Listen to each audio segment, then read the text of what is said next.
दर्शकों, क्या आप जानते हैं कि रावण की पत्नी मंदोदरी ने विभीषण से विवाह क्यों किया था? आइए जानते हैं आज की वीडियो में। स्वागत है दोस्तों आपका हमारे चैनल समय चक्र में। पुलस्त्य ऋषि के पुत्र और महर्षि अगस्त्य के भाई महर्षि विश्रवा ने राक्षस राज सुमाली और ताड़का की पुत्री राजकुमारी कैकसी से विवाह किया था। कैकसी के 3 पुत्र और 1 पुत्री थी, रावण, कुंभकर्ण, विभीषण और शूर्पणखा। वृषभा की दूसरी पत्नी ऋषि भारद्वाज की पुत्री इलाविडा थी, जिससे कुबेर का जन्म हुआ। रावण ने दिति के पुत्र मय की कन्या मंदोदरी से विवाह किया, जो हेमा नामक अप्सरा के गर्भ से उत्पन्न हुई थी।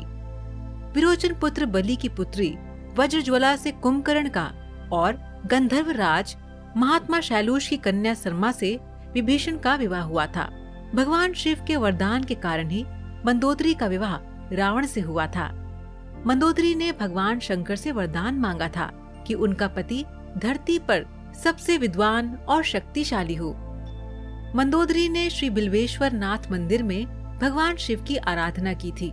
ये मंदिर मेरठ के सदर इलाके में है, जहाँ रावण और मंदोदरी की मुलाकात हुई थी।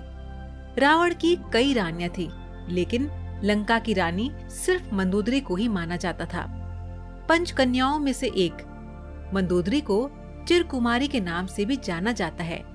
अपने पति रावण के मनोरंजन के लिए मंदोदरी ने ही शतरंज के खेल का प्रारंभ किया था।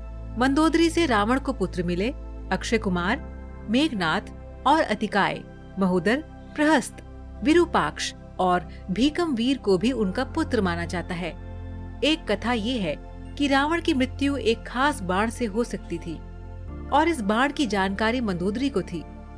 हनुमान जी ने मंदोदरी से इस बाण का पता लगाकर चुरा लिया, जिससे राम को रावण का वध करने में सफलता मिली। सिंगल द्वीप की राजकन्या और एक मातृका का भी नाम मंदोदरी था।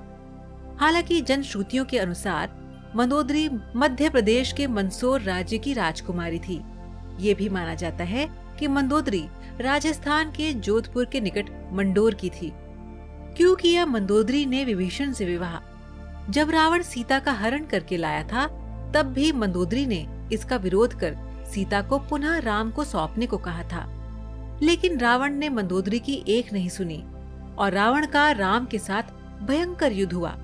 ऐसा माना जाता है कि राम रावण के युद्ध एकमात्र विभीषण को छोड़कर उसके पूरे कुल का नाश हो गया था। रावण की मृत्यु के पश्चात रावण के कुल के विभीषण और कुल की कुछ महिलाएं ही जिंदा बची थीं।